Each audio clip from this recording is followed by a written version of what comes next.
ভারতের সাথে আন্তদেশীয় মৈত্রী মিতালি ও বন্ধন ট্রেন পুনরায় চালু করতে চাইছে বাংলাদেশ।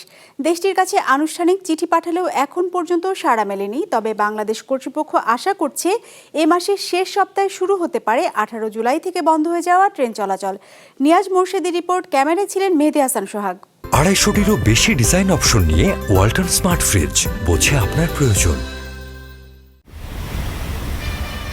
সকাল ও সন্ধ্যায় যাত্রীতে গমগম করে ঢাকার ক্যান্টনমেন্ট স্টেশন। তবে গত 1.5 মাস ধরে নেই সেই চিত্র।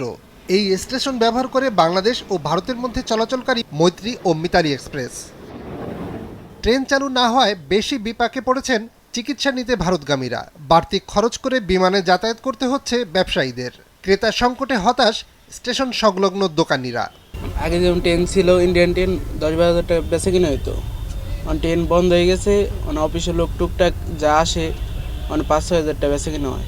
যখন ইন্ডিয়ার ট্রেন চলতো তখন বেচা কিনি ভালো হইতো, এখন ইন্ডিয়ার ট্রেন চলে না, এখন বেচা কিনি ভালো হয় না।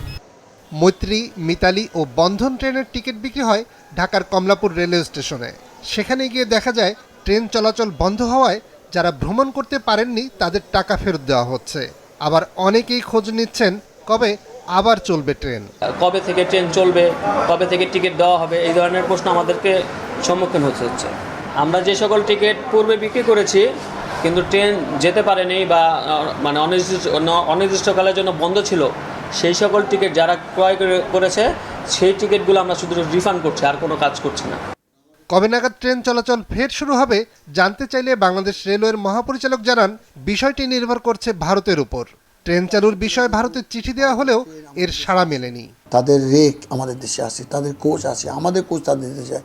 তো শুরু করার সময় আমরা তাদের কাছ থেকে এই ব্যাপারে ক্লিয়ারেন্স চেয়েছিলাম। ভারতীয় কর্তৃপক্ষের সঙ্গে আমাদের যোগাযোগ স্থাপন করেছি। আমরা ভারতীয় ট্রেন চালানোর ব্যাপারে তাদের মতামত চেয়েছি। আমরা তাদের মতামতের জন্য অপেক্ষা করতেছি। সচিব মহোদয়ের স্বাক্ষরে পররাষ্ট্র মন্ত্রণালয়ের সচিব মহোদয়কে চিঠি লিখছে। তো এর বাইরে তো আবার হয়তো চিঠি রিমাইন্ডার একটা করতে পারে। চলতি মাসের শেষ সপ্তাহে রেল যোগাযোগ পুনরায় শুরুর আশা করছে রেল কর্তৃপক্ষ।